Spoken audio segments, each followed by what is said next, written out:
Good morning, good afternoon, good evening, wherever you are when you are joining us. My name is Sherisse Alexander, your host of Your Collective. On today's episode, we have Caren Carnegie from Transform Fitness Coaching. We literally just did like a 5-minute thing where it was like, oh, is that like the right title? And we'll put a pin in that if it comes up great. But, anyways, she is a Caren is from Transform Fitness Coaching, and she is a fitness coach. Caren and I met, what was it, maybe 2 or 3 weeks ago? Yeah. And we had a fabulous conversation about all things related to intuitive health, somatic health. And if you've been watching or listening to these episodes, you would know that I'm all about connecting the trifecta of mind, body, and spiritual health, and how much our body is really talking to us on a daily basis. Without further delay, Caren, please share with us a little bit about yourself, how you came to be I'm going to call you an intuitive health coach, and a little bit about yourself. Thank you. So I am a personal trainer and spiritual life coach, and adjusting to the term intuitive fitness coach as well as I learn to accept and work with the tools that I've been given for this purpose that I'm in right now. So I work with people doing personal training and connecting, bridging the gap between physical and metaphysical.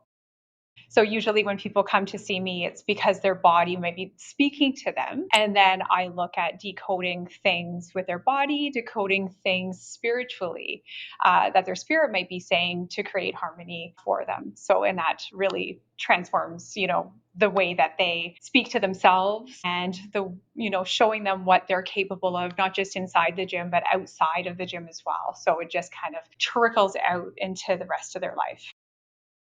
I'm curious. So, when you started, I guess I'm assuming that when you started on this journey, that you started as a personal fitness coach or a personal trainer, and then it evolved, or did you always know that you wanted to kind of meld these two worlds together?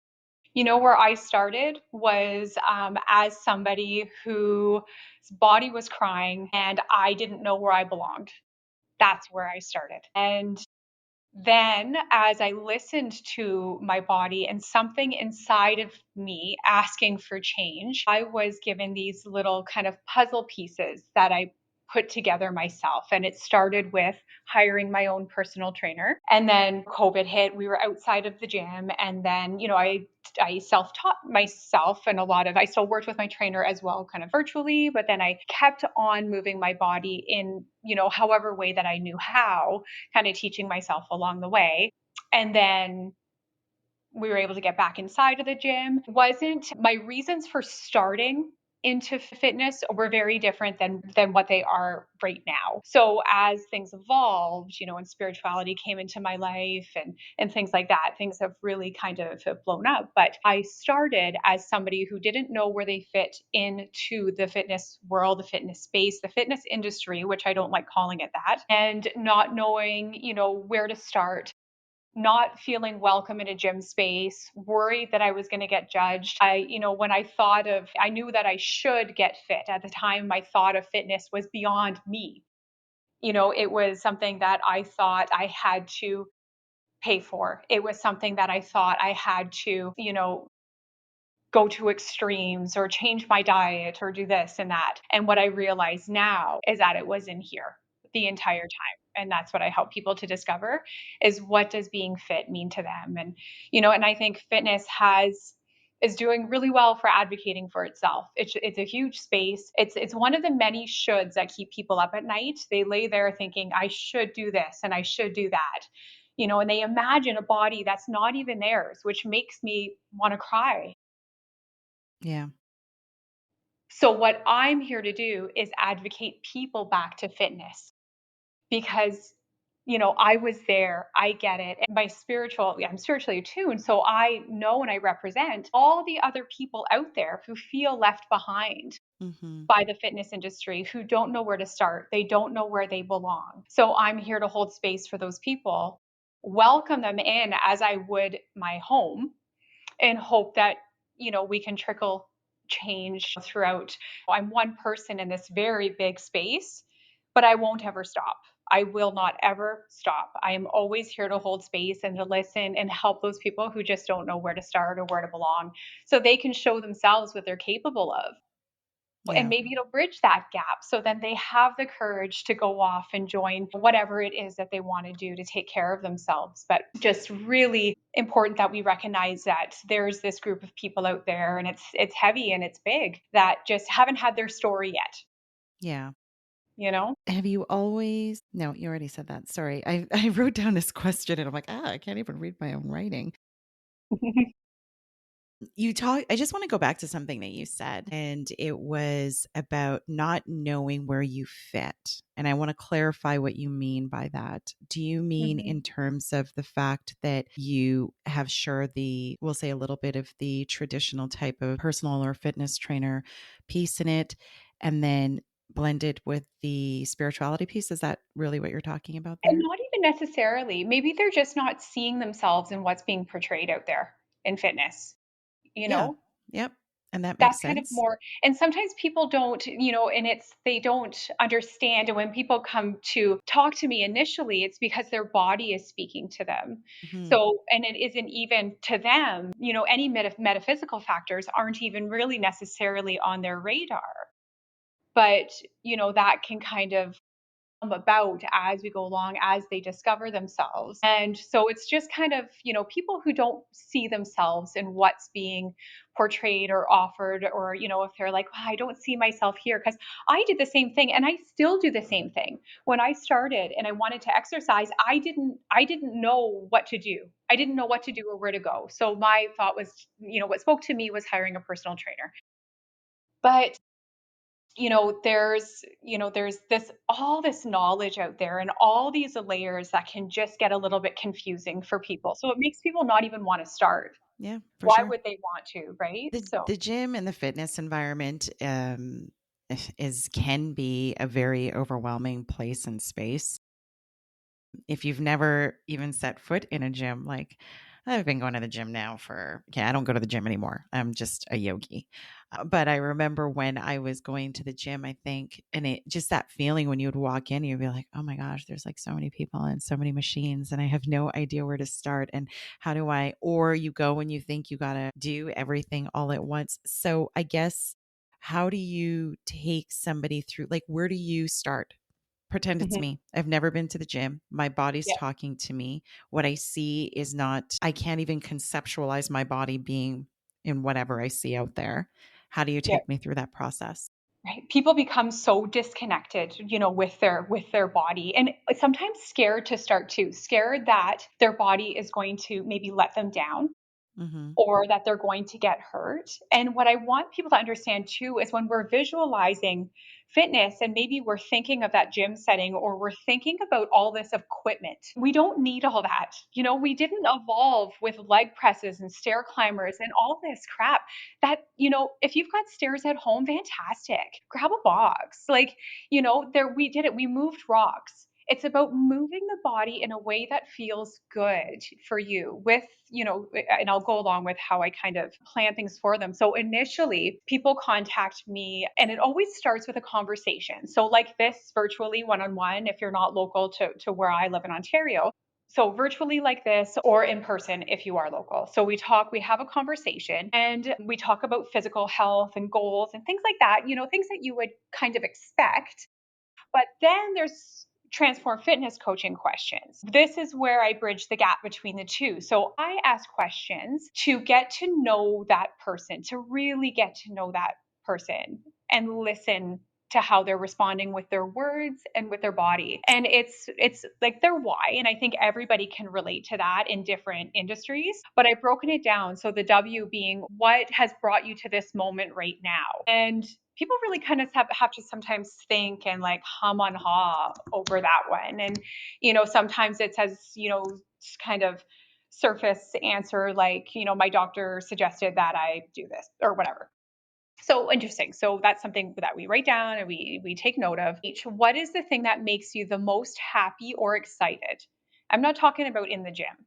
I'm not talking about when you're exercising. I'm talking in your life. What Mm. makes you the most happy or excited? Hmm. Okay. What is something that you want more of in your life? Okay. And then the why. I want to know more about you. Tell me about you. Tell me about what makes you unique. I want to hear about their strengths. Hmm. And what do they see their future self doing? This is a tricky one. It You is. know, in the beginning, a Yeah. lot of people don't have an answer for me on this one They probably because don't. they I forgot. didn't. They forgot who they are. Somewhere along the way, we've forgotten about ourselves and what makes us special. And we haven't thought about what we actually want to see our future self doing. So, their future self might be out hiking in the woods on an anniversary trip with their husband. Okay, interesting. So, when I'm planning their workouts, I'm going to be really keeping that in mind because when they do that, I want it to feel good. When they're doing those things that make them the happiest in their life, I want it to feel good. And I want them to be able to do those things for as long as possible. Yes, in that other questionnaire, you may have told me that you'd like to do 5 unassisted pull ups. But you know what? When you're doing those 5 unassisted pull ups, you're not going to be thinking, I am so glad I did this. When you're going to be thinking about that is when you're hiking with your husband on that anniversary trip. We'll Yeah. get them to the pull ups. It's important to them, so we'll do it.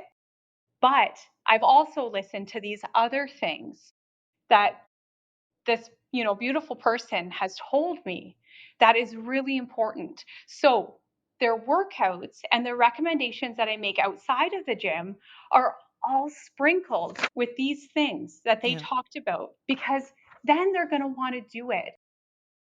They're going to want to do it for a long time. I don't want anyone's fitness to be a short season.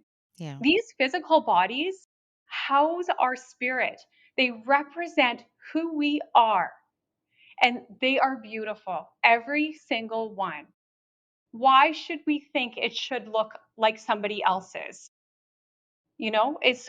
It's just reminding, what does fitness mean? And you see it in a lot of my stuff where I hyphenate it. Yeah. I've made my own definition for it because I didn't like any of the other ones. That's just who I am. I didn't like them. So to me, fitness is feeling sound and happy within your body and your environment. When you feel sound in your body and in your environment, that is fitness. Yeah.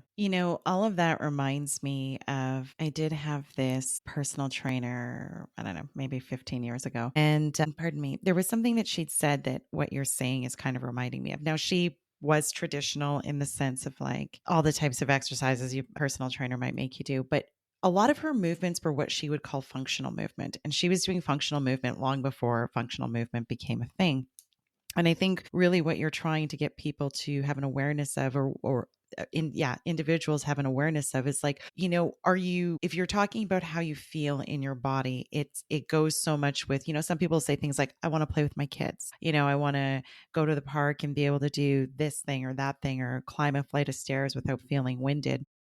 And then really what you're trying to do is to get them to marry that. The fitness is not necessarily so much about having a six pack or being a size 4 or whatever the case may be, but really more about how you are feeling in your body and the longevity of that, right? It's like it's fantastic that health advancements or medicinal advancements now allow us to live longer. But what's the point of that if you feel like crap in your body? And why should we, throw, we think we should do something, so we're going to do it to the extreme, all or Mhm. nothing. Mhm. What kind of life is that? What kind of life is that? And what I say isn't going to resonate with everyone, and it's not meant to. It's not meant to. But there's people out there who understand what I'm saying, and this will resonate with. And it goes a step beyond, and it's just not just functional, but it goes beyond that. Even another layer is honoring their spirit with their exercise too, so they can remember who they are. And all of this turns into, the exercise part of it is actually a really small part of what I do. So then when they remember who they are and what they're able to do and aren't scared of their body anymore, aren't, or they have confidence in their body and what it's capable of, they're going to go on along their journey because we're all here for a reason. We are all here for a reason in this earthly existence right now in these bodies. It's because we have a job to do. Hmm. So then those things that maybe they were holding back on, they can go off and do with more confidence and more clarity, and more energy, which is Yeah, really important. So it's kind of absolutely. just tying that all together. So yeah, it's really beautiful. I love that. You talked a little bit about, well, not a little bit, you've definitely talked about marrying the spirituality piece into it. Have you always had a fully conscious piece of spirituality in your life? Sherisse, not at all. Hmm. Not at Do you all. want to In share a little hindsight bit? now, looking Yeah. back as we do, it's been it's been evident for a really long time, but it wasn't really, I didn't answer the call until 2022. And I really avoided it for a long time. And I think I was meant to. I really struggled with a reliance on alcohol. And now looking back, as shitty as that was, there was a reason for it. There was a reason for it. No excuses for anything. And I wish I could change it. But I wasn't meant to discover what I'm supposed to do until now. So taking that piece away, I was able to go to the darkest depths, to heal, to rediscover what I'm capable of so I can help other people do the same, whether, in whatever things that are making them stuck in this life. And it's so different from everybody. It could be an unhealed relationship, it could be stuck in the past, reliving belief traps. It could be, their body showing them signs, of physical signs of chronic inflammation when it's a matter of moving through life with ease. There's all these different things that have come up, and I'm now ready and here and open to help them kind of discover these things for their own journey. But I was very much my feet firmly planted on the ground. That would never even was a thing. It wasn't even in my awareness Wow. until all of a sudden it cracked right open. Yeah. And my first experience was seeing someone giving me a message to quit drinking, that it was my time now. It's your time. And I say this Party's on a lot over. of my stuff. Come on, Karen. Party's Party's done. over. Last Literally, call. yeah, exactly. And it's so, so that's why I don't use the term alcoholic or addicted to alcohol. I was reliant on it, and I was for a reason.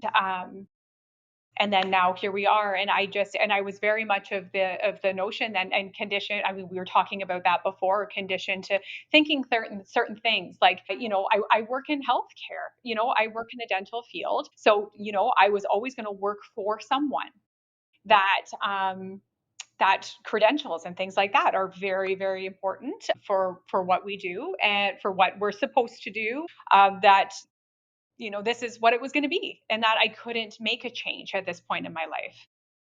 And then again, I was offered a glimpse of hope that, what, if you can have something different for yourself. But I couldn't wait for things to change. Things weren't going to change. I was the one that needed to do that. So then my environment would be better and more suited to what was in my future.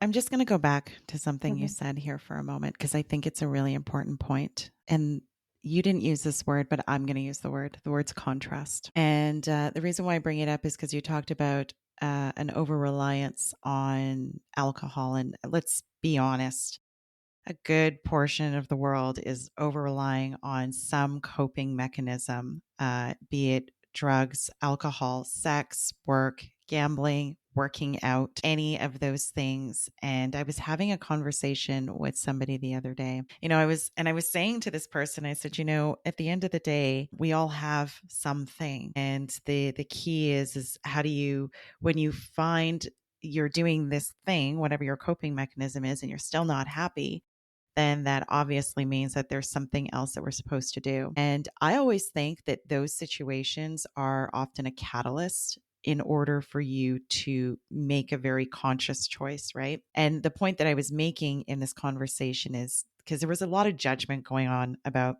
this person that was over relying on substances. And I'd said, you don't know what this person is supposed to do. You don't know what this person's journey is. You don't know what their mission is.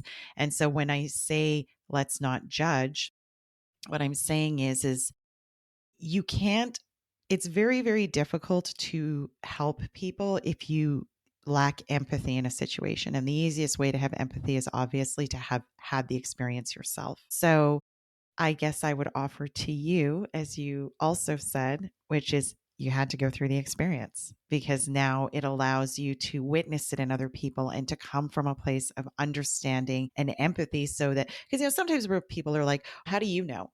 Well, I know because I've been there. And and there's almost like sometimes maybe disbelief, like, oh, really? Like, yes. So if I can do it, overcome this over reliance, then as you can as well. So, and then the last point about contrast is that sometimes you have to experience what you don't like in order to know what you do want and what you do want to call into your experience. So I just wanted Mhm. to maybe put a very fine point on what you were saying there. It's so true. And that's why I think I was meant to see and experience the imperfections in fitness Hmm. as well. So then I could truly, be immersed in what I'm doing now to help kind of inspire change and hold space for people. I Hmm. get it. I get avoidance when it comes to looking within. I get it. I understand. I don't even think most people even know what those saboteurs are. I certainly didn't. I knew there were like I knew of four. And then I was talking to somebody and they were like, well, no, there's actually nine. And I had done the assessment and I was like, and as soon as I had done the assessment and I saw what my top two saboteurs were, I'm like, oh yeah, that's me 100%. And so I sent this thing off to like everybody I know. I'm like, you should do this. You should do this. This is very helpful. You see these behaviors coming, you can recognize it and be like, okay, I'm sabotaging. Let me do something different here. So I thought it was really curious because the last few guests that I've had, everybody has made these massive changes in their life around COVID. And it's just such a theme. Like, I swear, the last five or six guests are like, yeah, I just totally decided to like change my life. It happened either right before COVID or in COVID. I just decided to like quit my job and do something totally different. Yeah. And Yeah. so clearly, COVID has been a major turning point where there's more talk about maybe metaphysical, intuitive eating, intuitive fitness, intuitive business, like just so much. Do you agree? Like, I just I literally wrote this agree. down. No, I totally agree. And it's for a variety of reasons. And I think that COVID also instilled a lot of fear in people. And when something traumatic happens like that, it is kind of a catalyst sometimes for these big life changes. We can choose to go one way with it, or we can choose to go with kind of another way with it. But no, I agree. That was a really is a pivotal moment for a lot of people. And people realized too they were home more, needed to spend more time with myself, which I was really uncomfortable doing at that point.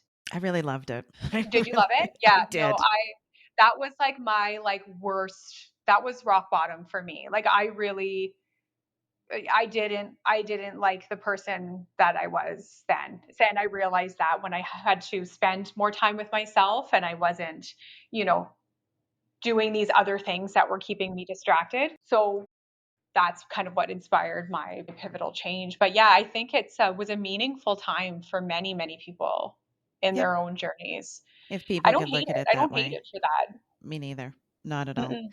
I Nope. really enjoyed it. Okay, it sounds terrible when you say it like that, but I've learned to be very comfortable with myself. So being by myself and in the early days of when the global shutdown happened, it was like nothing was happening. So it forced you to like do things that you wouldn't normally do or as you rightfully pointed out, like you just slow right down because it's just what are the other options? So I personally found it to be a gift. I know there were. Now, I wasn't spiritually attuned yet then, so I really got sucked into the condition like, I got sucked into the conditioning of fear and how to navigate this stuff, and had I been more spiritually attuned then, I think I don't think I know I would have looked at it differently. I would have felt safer and more protected, and I would have had a different perception on all of this, but I wasn't yet. That wasn't in my awareness yet, so I was among those who were just crippled with fear. about the whole thing. Yeah, I never was. Mhm. I remember calling some of my friends, I'm, like, I literally wouldn't now. scratching my head, and I'd be like, "I don't actually understand what's going on right now. I'm very confused." And I was really honestly genuinely confused. No, we're not going down a COVID rabbit hole. I remember that the it wasn't fear, it was really a really, for me, just confused about what the heck was going on in the world at that moment, because none of what I was seeing was making any sense. I'm just like, "I'm just gonna stay right here. I'm just gonna mind my own business." Good for you. I wish I had known you. I feel like I've known you for years, but I wish at that point in my life I would have had a Sherisse in my life to tell me that everything was gonna be okay. But I was like there too, watching the news, just waiting for like Trudeau to speak and like what's happening to I gave my power to everybody else. And I'm so glad you just said that, because one of the things I wanted to ask you about was, a lot of the people that I've been talking to that are, I'm going to call it alternative healing modalities, and that is a large umbrella that covers a lot. And I would probably put you in there because of the intuitive piece and probably the way that you approach it. And a lot of the folks that I've been talking to all come from the same kind of premise, which is like, it's really about empowering people to empower themselves. It's your health potential, it's your body. You know it better than anyone else. So I imagine that when your clients come to you, is there an awareness of their body? Well, I guess there is no awareness, or not as much awareness, because they're kind of scared of their body.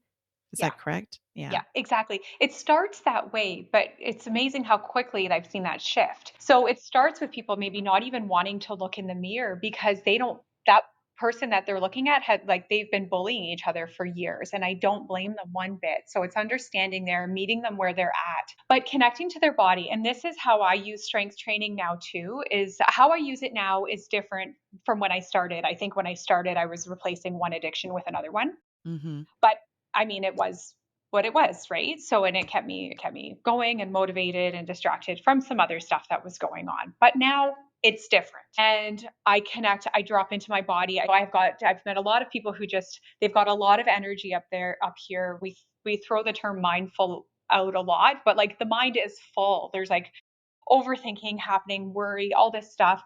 So it gives them a chance to drop that energy down into the body, connecting to each muscle as they work out, modifying the reps so they can do it nice and slow and frequent, and it becomes like this meditation. They're engaged in something. It's become like it's a nice flow. So they become connected to their body. They see what their body is capable of, so I'm designing these workouts and progressing it for them based on what I see. Because maybe if they did that on their own, they limit themselves a little bit, perhaps. Sure. I know I certainly did in the Yeah. beginning. So they're like, oh my goodness, like I didn't realize I could do that. I'm like, I knew you could because I've been seeing what you've been doing, right? So we progress things safely for them. And so connecting into their body and is a huge one. And that when people realize that, then they have a newfound respect and appreciation for the body and what it's capable of and how it makes them feel after this workout, after they've connected and moved that energy about.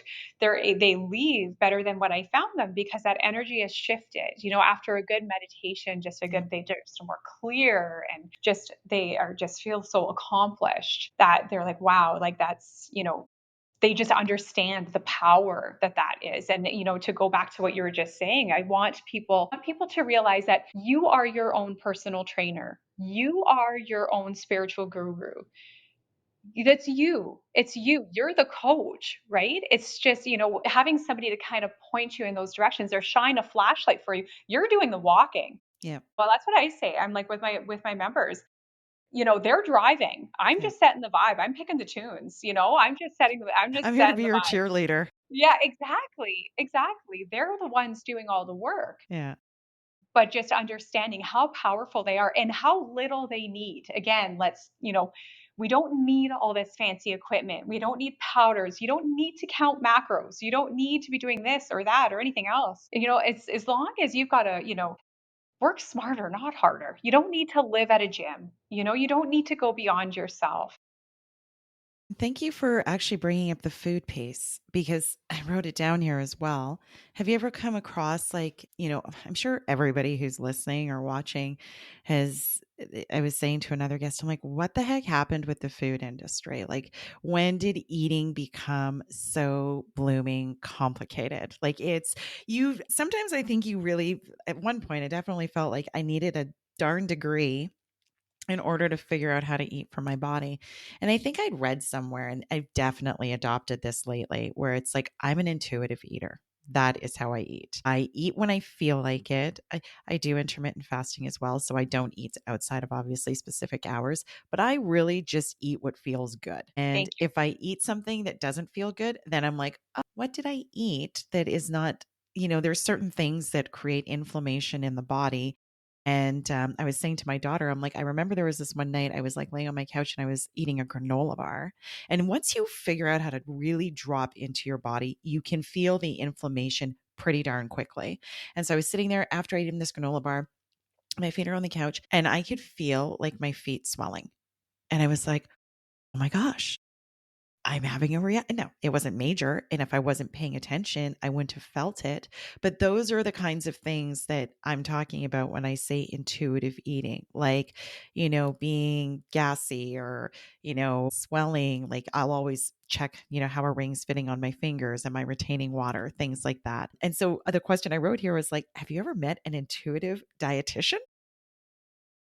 I don't know, that's a great one. And I'm sensitive around the subject of nutrition because people really it's actually a sensitive topic for a lot of people and nobody likes to be told how to eat and I don't blame them. I wouldn't want somebody to tell me how much to eat of anything either. I have cookbooks that I'll, depending on what physically their goals are stuff just to kind of get them with like well balanced, well-rounded meals, kind of get them on the right path. But other than that, I just kind of I encourage people not to change too much, especially at the beginning, so they can see these little steps and how their body's responding. And that's the biggest thing. And again, having compassion for yourself and forgiveness for yourself. There's so much we use all of our senses when it comes to eating. Maybe we're around people that we love, or the smell of this stew reminds you of your really eating is very, very important. It's a beautiful experience. But I feel like with everything, these industries have kind of made it, again, we've lost touch with how beautiful and basic eating is in nourishing our body. And we nourish our body through food, exercise, the things that we consume, but we also nourish our body with thoughts, Mm-hmm. people, Yeah, the environment as well. So it absolutely. also have forgiveness for yourself. So if you're experiencing something, and people will take these haphazard approaches to dieting, and some of them are very extreme. People, I don't want to bring up too much, but people will do some extreme stuff just to avoid, you know, listening to their body when it comes to food. There is no rush either. Everyone is in a rush, and a part of that is again these kind of these sabotaging things that we have, that everything happens so fast, and things that they appear on these devices Mm-hmm. just seem to happen like that for people. I assure you they do not. Yeah. Nobody is in any rush to go anywhere. We're on this earthly existence for as long as we're meant to be, and that might be a really long time. So slow down, listen to your body when it comes to all of these things, exercise and food, and enjoy the process of it all, because you are going to really learn and uncover a lot of things about your body, Yeah. and things when it comes to food and exercise too. So just to really, and I hope that there is an intuitive, somebody that can help people with this, and when it comes to the nutrition aspect, because I feel like it would be really kind of a nice complement to it all. But yeah, have forgiveness for yourself. And there's other things too that can, that cause our bodies to respond. So these metaphysical things in our environment, things outside of the planet too, Mm-hmm. Yep. when it's a full moon, sometimes we retain a bit more water. Yeah. Things like this. It's okay. It's not maybe because you ate anything that you shouldn't have. And you know what? Tomorrow's a new day. Yeah. Even if you had that bag of candy, tomorrow's a new day. It's not this all or nothing thing. Like, you didn't just throw like years of progress away by having whatever. Like, Yeah. it's okay. Have some grace. And different seasons too. That's why things grow Yeah. in different seasons, because that's what grows in the environment. So it only makes sense that our bodies, that we kind of eat to the seasons too, right? So maybe in, the summer having more cold, fresh, raw things, and then the winter more of those comfort foods as we're kind of in hibernation. So just looking at that stuff too. There's no eating chicken or broccoli every day. Do you think your spirit wants that? Yeah. I guarantee you no. That's a great reminder to have grace with the process and recognize that like it's a journey. It's not a race. It's And such a have cliche, but it's fun. like so true. Have fun, That well, life is actually meant for joy. This Exactly. And this this is one of my energy. questions that I Yeah. ask. What brings them joy? Probably not weighing their food. Oh yeah. Hang on. I can't eat that yet. Let me just grab my scale. Yeah. No, this is what I eat on Tuesdays. No. When you're working with clients, I think one of the really beautiful approaches about what you do, and I do this with, I mean, this is obviously part of a yoga practice, but how you talk about really dropping down into your body and like really feeling the muscle, right? Because it sounds it's when you say that to someone, I'm like, well, it sounds easy, but the truth is like you're actually really asking them to like feel the muscle as it extends, feel every fiber of that muscle so you can feel it like working together, right? Yeah. Yeah. So they can connect. So their mind can connect. Like we talk about mind muscle connection. So they can connect that movement to that muscle that's being worked. And they, by doing so, understand their body a little bit more, Hmm. and then can kind of get away from all that other stuff that may be causing some distraction up here. So it's just giving them something else to focus on and connect to. And that's how I, again, when COVID hit and I was kind of self-learning my fitness stuff downstairs, that's what I did. So then I could understand the muscle groups and the reps and and all of that stuff and the different movement patterns and how my body felt. And we're not robots. We talk in personal training about programming. We can't be programmed. So what feels good for me, like last go around, is not going to feel good for me right now, because part of my journey right now, I might crave more stability stuff than Mm, lifting heavy weight. yeah. I might be, based on what's going on in my environment, my Very true. body might be craving, not lifting such heavy weight, and maybe just stretching more, moving my body in a different way. So recognizing all of that too, which is why really when people are signing on to work with me, they're not subscribing to a package, a template, or a, It's very, you very know, specific and it's unique.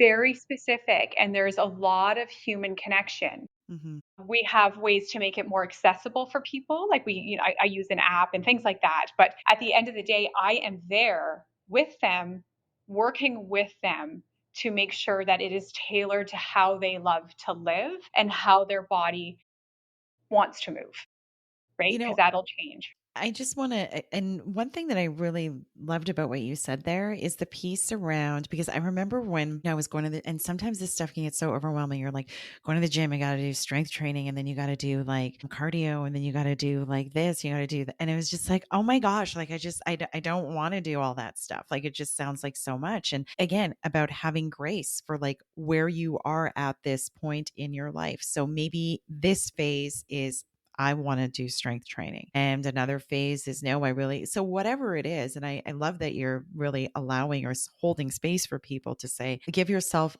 hold space for yourself in whatever it is you need in that moment. And I think that part of that challenge is, even as I speak to people about anything mundane and there's, let's say, confusion about how I find this answer. And often my answer is the same. Ask yourself. It's literally as simple as what physical activity do I feel like doing today? And the first thing that comes to your mind is what you do. That is yourself knowing what it needs in that moment. It is literally that simple. And some days I'll do that. I'll be like, okay, what do you need today, body? Okay, salad. Awesome. Okay, what do you need today? Oh, I need steak. Awesome. Like whatever it is that I might feel or whatever comes to me is, and it can be that simple. It doesn't have to be complicated. It shouldn't be complicated. You have the power. You don't need these fancy powders and equipment and all these, but it's just, and I don't blame people and how it's gotten so Yeah. confusing. So I really want people to realize that there's somebody who out there who understands, and I don't blame you for not wanting to start. And I think we need to remember in every space that we're in, because even the spiritual space is getting confusing too as more people are coming online with certain things, and and nutrition and exercise, everything. It's just, it's one thing after another that we need to remember as coaches, and we all have the same thing in common. We want to help.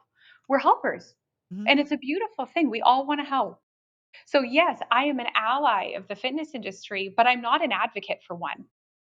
I'm an advocate for people to the fitness industry. I'm not advocating fitness to people. People know, they know the benefits. I'm not going to be the one to keep them up at night. But I just, again, it's just stripping those layers away and just trusting and listening to yourself. That's the biggest takeaway here. Like you just said, Sherisse, just to listen to your body when it comes to, and your own intuition. If something is kind of leaning, if you feel a fire inside, and maybe it's, related to joining a yoga class or something, lean into it. Lean into it. Maybe that's what's there for you. So it's just, don't just, and again, talking to coaches and anybody, just remember who you're talking to. Remember who you're talking to. Are you talking to the coach that you are now, or are you talking to the coach that you were before you started? That's where you need to be. Yeah. Okay. So right now, I feel like fitness coaches are speaking to who they are now. And that's going to resonate with the people like really already well underway in fitness. No, we need to talk to the people that we were before we started. Does that make Yep. sense? 100%. The Okay, we beginning, need to meeting talk people to where they those. were. Yeah, meeting people where they are. Exactly. Yeah.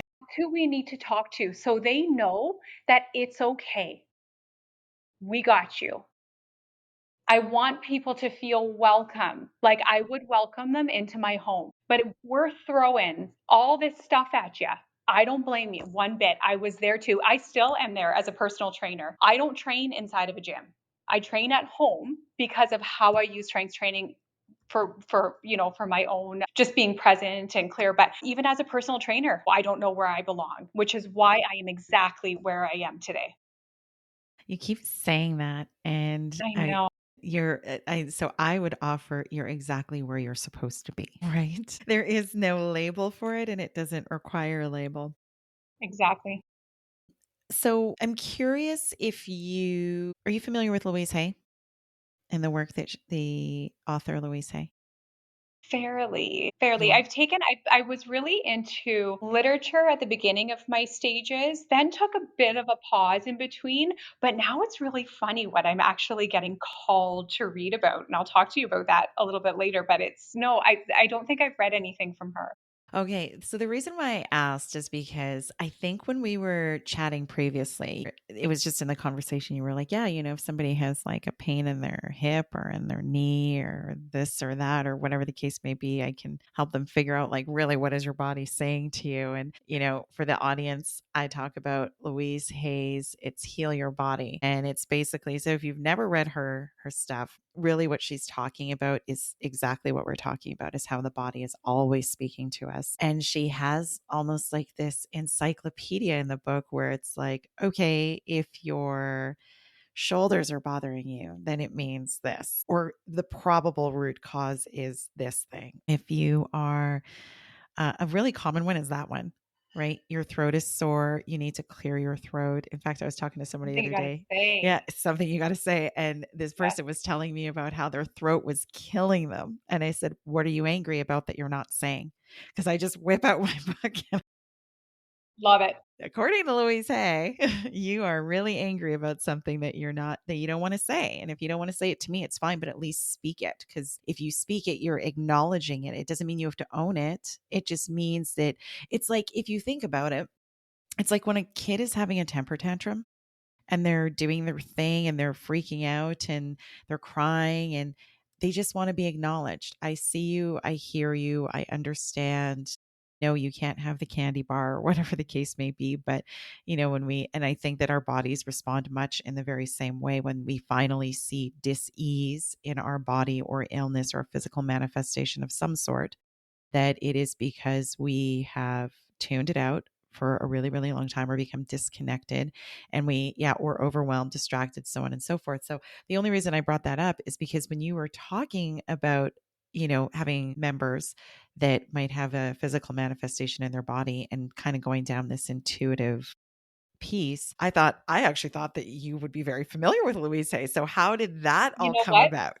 That is really funny that you said that. And I've got two things here that I wanted that you just said. And when do we ever stop being those children whose emotions are exploding? Those children's are they're still in here. It's just Mhm. our body is bigger. And we've learned through conditioning and other things to suppress and repress those emotions, which are showing up in our body. When we were kids, it was more acceptable to just explode in Costco, Absolutely. you Look at a know? kid play. They're out there, they're running around, they're being okay, I can't. I don't actually We're know that kids do that anymore, to be honest with you. I don't know that Well, kids mine do do that. because we live out in yeah, anyway. But but when do we ever stop being those kids? We're Mhm. still these energetic beings full of emotion, but we suppress it and repress it, and then it shows up in our body because it gets trapped. It's got Mhm. to get dealt with, Yep. right? So it's funny. So when you mentioned about, so I actually was guided by my own higher guides to take a bit of a literature break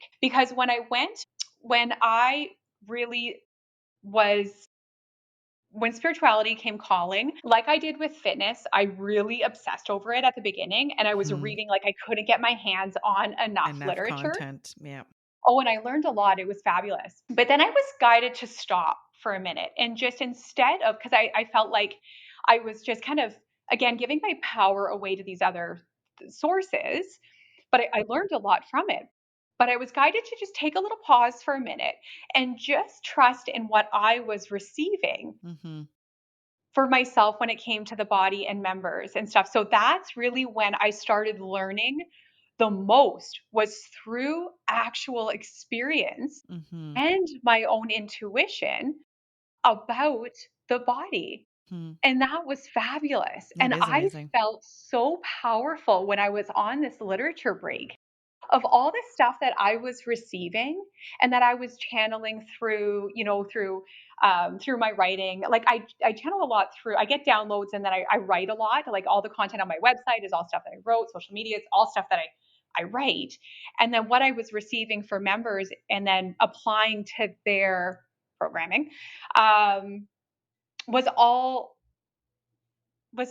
from consciousness. And it was Mhm. just a reminder of how vast consciousness is and how connected we are, that I would receive this information from someone else's spiritual team, higher guides, whoever it might be, to help them, in their own journey. So that's when I took a little break. And then now lately, I've been inspired towards the literature regarding Akashic record keeping, which is Yes. very interesting. Mhm. So Yes. I've just started, so I'm still learning quite a bit, but then I'm like, huh, I had to take a break. yeah, but it's interesting, and from what I very little right now that I understand about Akashic record keeping is kind of tapping into people's blueprints when it comes to Mhm. their own journey, their existence here. Yeah. So, which is kind of what I do. And I was like, Yeah, that's actually true. huh, Yeah. interesting. So I'm really curious to see where that goes. But yeah, I did take a bit of a break and just trusted in what the information that I was receiving from the outside. And then going back and then how it aligned with some of the stuff that I did come across and read and how it just aligned so well. So it was just really, it was just a really reassuring, you know? That's, and thank you for sharing that, and I think what I would probably add to that is because, I like you, it's like you find something, you get really excited. And I did the same thing on Akashic Records. And then it was just like, okay, I got to put a pin in this because this is a lot of information. And I think that maybe part of it is maybe possibly a little bit of a distraction from actually doing, because there's the theory and then there's the application of it, right? At least for myself, it's like, I don't want to get it wrong. Like Yeah. almost like it's a test, right? And it's Yeah, like, well, that's no. our human nature. Yeah. We doubt ourselves a little bit on it, and that's what I was doing too. And I was like, is this so and so's way of teaching, or is this Karen Carnegie? So I was kind of confusing the two. It was becoming a little bit gray. Yeah. And I mean, in some things, and, you know, even with like, I have this sciatic nerve issue on my right side, and I've been, and that really resonates with me what you're saying, because it was like, I use this book and I've been going through all the things, and I'm like, okay, it's not that. I thought I dealt with that. No, it's not that. And so finally I just sat down and I'm like, okay, what is it? Like, just tell me, because I don't know. Like, I've been trying to figure this out. And, you know, I don't think I quite have the answer yet, but I probably haven't slowed down enough to listen to it. But thank you for the gentle reminder that I am my own guru. So if I quiet and slow myself down enough, the answer will Yeah, actually come to me. exactly. You're your own healer. I am actually my own healer. I do know that I am my own healer. In closing, what would be the number one tip that you would like to leave the audience with today? A big one is just not waiting for your conditions to change. Hmm. I had to kind of learn that the hard way. So just, you're never, whatever it is, don't wait for more money to come. Don't wait for, more time in your schedule because chances are it's not going to happen. Hmm.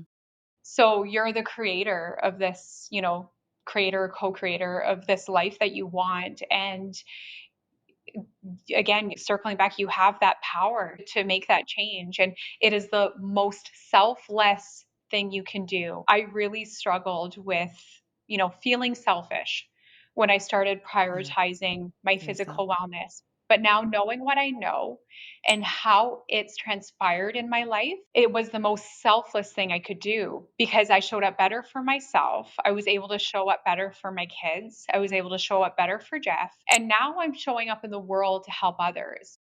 If I didn't take those first steps and they were imperfect. I'm not telling you like I was just that I was this perfect person that did everything right. Absolutely not.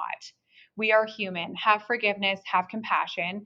I'm still not. I'm not, am I the most perfect mom? No, not a perfect wife. I'm not a perfect person, not a perfect personal trainer. I'm none of those things. But I do the best that I can with my best intentions every single day. That's all we can ask for. Exactly. So just don't wait for your conditions to change because when you decide you're ready for something different, watch what happens around you. Hmm. Take your time, be an observer, observe yourself, be self-aware, aware of your body, aware of your reactions, aware of your emotions, aware of the things that make you feel good, aware of the things that make you not feel good. Just less focus on being mindful, I think, and more focus on being self-aware and remembering the things that make you happy, that give you joy in this life, because that is really, a part of our true essence. And don't ever stop doing those things, you know? Yes. So, yeah, the biggest takeaway is just not waiting for things to change. Fantastic. Well, Mhm. thank you so much for joining me here today and sharing, a little bit about you. And I know that you and I will figure out what we're going to call you. I don't even think it really matters. No, right? I know, I don't think Karen. it really, really matters. I called you an intuitive health coach. I like that one. I really struggle though with the I'm becoming very open and accepting to the word intuitive now, but I did struggle with that one there for a bit, as I was coming to terms with everything. But it sounds pretty good to me. I like it. Yeah, one of my other guests, here's what I would do if I were you as we are wrapping up here. He is a neuro linguistic somatic experience practitioner. That is a lot, right? But, anyways, write down a bunch of different things, ways that you can call yourself for your members, and say it out loud. Take a breath, hold it, let it go, see how it feels in your body. And you will figure Love it. out what you should call yourself or how you feel you should call yourself. So, anyways, that's just a suggestion. Yeah, I love it. Yes. Thank you again so much for joining me here today. And to the audience, as always, thank you so much. I will ensure to include all of Caren's contact details, socials, etc., with this particular publishing of the podcast. And as always, if you have any questions, you can always reach out via email. Thank you.